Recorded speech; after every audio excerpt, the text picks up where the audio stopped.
ಜೀವನದಿ ಕಾವೇರಿ ಸಂಪೂರ್ಣವಾಗಿ ಭರ್ತಿಯಾಗಿದ್ದಾಳೆ. ಹೀಗೆ ಭರ್ತಿಯಾದಂತಹ ಕಾವೇರಿಗೆ ವಾಡಿಕೆಯಂತೆ ಇಂದು ಸಿಎಂ ಸಿದ್ದರಾಮಯ್ಯನವರು ಬಾಗಿನವನ್ನ ಅರ್ಪಣೆ ಮಾಡುವಂತದ್ದು. ಹೀಗಾಗಿ ಕೆಆರ್ಎಸ್ ಡ್ಯಾಂ ಮೇಲ್ಭಾಗದಲ್ಲಿ ಸಕಲ ಸಿದ್ಧತೆಗಳನ್ನ ಮಾಡಿಕೊಳ್ಳಲಾಗ್ತಾ ಇದೆ. ನೀವೀಗ ದೃಶ್ಯದಲ್ಲಿ ಗಮನಿಸಬಹುದು ಯಾವ ರೀತಿ ಸಿದ್ಧತೆಗಳನ್ನ ಮಾಡಿಕೊಂಡಿದ್ದಾರೆ ಅಂತ. ಇವತ್ತು ಸುಮಾರು 11 ಗಂಟೆಯಿಂದ 11:15 ಸಲ್ಲುವಂತಹ ಶುಭ ಮುಹೂರ್ತ ಅಭಿಜಿನ್ ಲಗ್ನದಲ್ಲಿ ರಾಜ್ಯದ ಮುಖ್ಯಮಂತ್ರಿಯಾಗಿರ್ತಕ್ಕಂಥ ಸಿಎಂ ಸಿದ್ದರಾಮಯ್ಯನವರು 4ನೇ ಬಾರಿಗೆ ಬಾಗಿನವನ್ನ ಅರ್ಪಣೆ ಮಾಡಲಿದ್ದಾರೆ. ಇನ್ನೊಂದು ವಿಶೇಷ ಈ ಬಾರಿ ಅಂತಂದ್ರೆ ಜೂನ್ ತಿಂಗಳಿನಲ್ಲಿ ಈ ಹಿಂದೆ ಯಾವಾಗಲೂ ಕೂಡ ಡ್ಯಾಂ ಭರ್ತಿ ಆಗಿರಲಿಲ್ಲ. ಆದರೆ ಈ ಬಾರಿ ಜೂನ್ನಲ್ಲಿ ಅಂದ್ರೆ ಅವಧಿಗೂ ಮುನ್ನ ಡ್ಯಾಂ ಸಂಪೂರ್ಣವಾಗಿ ಭರ್ತಿ ಆಗಿರುವಂತದ್ದು. ಹೀಗಾಗಿ ಇದು ವಿಶೇಷ. ಈ ಬಾರಿಯ ಒಂದು ಬಾಗಿನ ಕಾರ್ಯಕ್ರಮ ಏನಿದೆ ಅದು ವಿಶೇಷತೆಯನ್ನ ಪಡೆದುಕೊಂಡಿರುವಂತದ್ದು.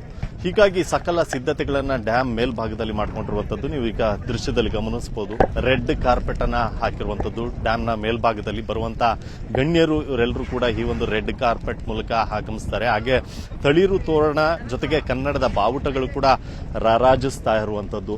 ಇನ್ನು ಡ್ಯಾಂಗೆ ಈ ಒಂದು ಡ್ಯಾಂನಲ್ಲಿ ಬಾಗಿನ ಬಿಡುವಂತ ಪ್ರಕ್ರಿಯೆ ಯಾವಾಗ ಪ್ರಾರಂಭ ಆಯಿತು ಅಂತ ನೋಡಿದೆ ಆದರೆ 1979ರಲ್ಲಿ ಡಿ ದೇವರಾಜು ಅರಸ್ ಅವರು ಮುಖ್ಯಮಂತ್ರಿ ಆಗಿದ್ದಾಗ ಮೊದಲನೇ ಬಾರಿಗೆ ಈ ಒಂದು ಡ್ಯಾಂನಲ್ಲಿ ಬಾಗಿನ ಬಿಡುವಂತ ಪ್ರಕ್ರಿಯೆಗೆ ಚಾಲನೆ ಸಿಕ್ತು. ಅಂದಿನಿಂದ ಇಂದಿನವರೆಗೂ ಸುಮಾರು 33 ಬಾರಿ ಇಲ್ಲಿ ಬಾಗಿನವನ್ನ ಅರ್ಪಣೆ ಮಾಡಿರುವಂತದ್ದು. ಅದರಲ್ಲಿ ಪ್ರಮುಖವಾಗಿ ಮಾಜಿ ಮುಖ್ಯಮಂತ್ರಿ ಆಗಿರತಕ್ಕಂಥ BS ಯಡಿಯೂರಪ್ಪನವರು ಸುಮಾರು 5 ಬಾರಿ ಬಾಗಿನವನ್ನ ಬಿಡುವ ಮೂಲಕ ದಾಖಲೆಯನ್ನ ಬರೆದಿರುವಂತದ್ದು. ಅಂದ್ರೆ ಅತಿ ಹೆಚ್ಚು ಬಾರಿ ಬಾಗಿನವನ್ನ ಬಿಟ್ಟಿದ್ದಾರೆ ಅಂತ. ಇನ್ನು ಹಾಲಿ ಸಿಎಂ ಆಗಿರತಕ್ಕಂಥ ಸಿಎಂ ಸಿದ್ದರಾಮಯ್ಯನವರು ಈಗಾಗಲೇ 3 ಬಾರಿ ಬಾಗಿನವನ್ನ ಅರ್ಪಣೆ ಮಾಡಿದ್ದಾರೆ.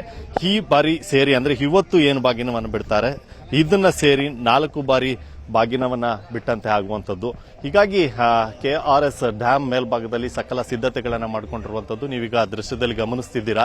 ಈ ಒಂದು ಜಾಗದಲ್ಲೇ ವಿಧಿ ವಿಧಾನಗಳು ಅಂದ್ರೆ ಏನು ಬಾಗಿನ ಬಿಡುವಂತಹ ಪ್ರಕ್ರಿಯೆಗೆ ಏನು ಖ್ಯಾತ ಜ್ಯೋತಿಷಿಯಾಗಿರ್ತಕ್ಕಂಥ ಡಾಕ್ಟರ್ ಭಾನುಪ್ರಕಾಶ್ ಶರ್ಮಾ ಅವರ ನೇತೃತ್ವದಲ್ಲಿ ಇಲ್ಲಿ ವಿಧಿ ವಿಧಾನಗಳ ಮೂಲಕ ಒಂದು ಬಾಗಿನ ಬಿಡುವಂತ ಪ್ರಕ್ರಿಯೆಗೆ ಚಾಲನೆ ಸಿಗುತ್ತೆ. ಇಲ್ಲಿ ಮುಖ್ಯಮಂತ್ರಿ ಸಿಎಂ ಸಿದ್ದರಾಮಯ್ಯ ಹಾಗೂ ಡಿಸಿಎಂ ಇರ್ತಕ್ಕಂಥ DK ಶಿವಕುಮಾರ್ ಹಾಗೆ ಸಚಿವ ಸಂಪುಟದ ಸಹೋದ್ಯೋಗಿಗಳು ಯಾರ್ಯಾರಿದ್ದಾರೆ ಒಂದಷ್ಟು ಜನರು ಏನು ಮೈಸೂರಿನಿಂದ ಬಸ್ ಮೂಲಕ ಆಗಮಿಸಿ ಕೆಆರ್ಎಸ್ ಜಲಾಶಯಕ್ಕೆ ಆಗಮಿಸಿ ಇಲ್ಲಿ ವಿಧಿ ವಿಧಾನಗಳ ಮೂಲಕ ಬಾಗಿನವನ್ನ ಅರ್ಪಿಸುವಂತ ಕೆಲಸ ಆಗುತ್ತೆ.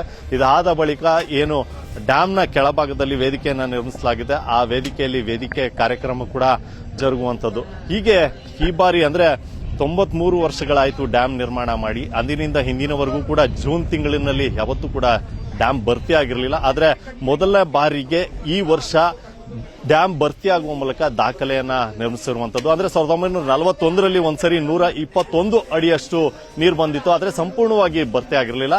ಈ ವರ್ಷ ಸಂಪೂರ್ಣವಾಗಿ ಭರ್ತಿಯಾಗಿದೆ. ಹೀಗಾಗಿ ಈ ಬಾರಿಯ ಏನು ಬಾಗಿನ ಬಿಡುವಂತ ವಿಶೇಷತೆ ಅಂದ್ರೆ ಕಾರ್ಯಕ್ರಮ ಏನಿದೆ ಇದು ವಿಶೇಷತೆಯನ್ನ ಪಡೆದುಕೊಂಡಿರುವಂತದ್ದು. ಕೆಆರ್ಎಸ್ನಿಂದ ಕ್ಯಾಮರಾ ಪರ್ಸನ್ ರಾಹುಲ್ ಜೊತೆ ಸುನೀಲ್ ಗೌಡ, ನ್ಯೂಸ್ 18. ಕನ್ನಡಿಗರ ಮೆಚ್ಚಿನ ನಿಮ್ಮ ನ್ಯೂಸ್ 18 ಕನ್ನಡ ಈಗ ವಾಟ್ಸ್ಆಪ್ನಲ್ಲಿಯೂ ಲಭ್ಯ. ಕರ್ನಾಟಕ ಮತ್ತು ದೇಶ ವಿದೇಶದ 360 ಡಿಗ್ರಿ ಸುದ್ದಿ ವಿವರವನ್ನ ನೀವು ನಿಮ್ಮ ಕೈ ಬೆರಳುಗಳಲ್ಲಿಯೇ ಪಡೆಯೋದಿಕ್ಕೆ ಈ QR ಕೋಡ್ ಅನ್ನ ಸ್ಕ್ಯಾನ್ ಮಾಡಿ. ನಮ್ಮ ಚಾನೆಲ್ ಅನ್ನ ಫಾಲೋ ಮಾಡಿ, ನೋಟಿಫಿಕೇಶನ್ ಆನ್ ಮಾಡಿ.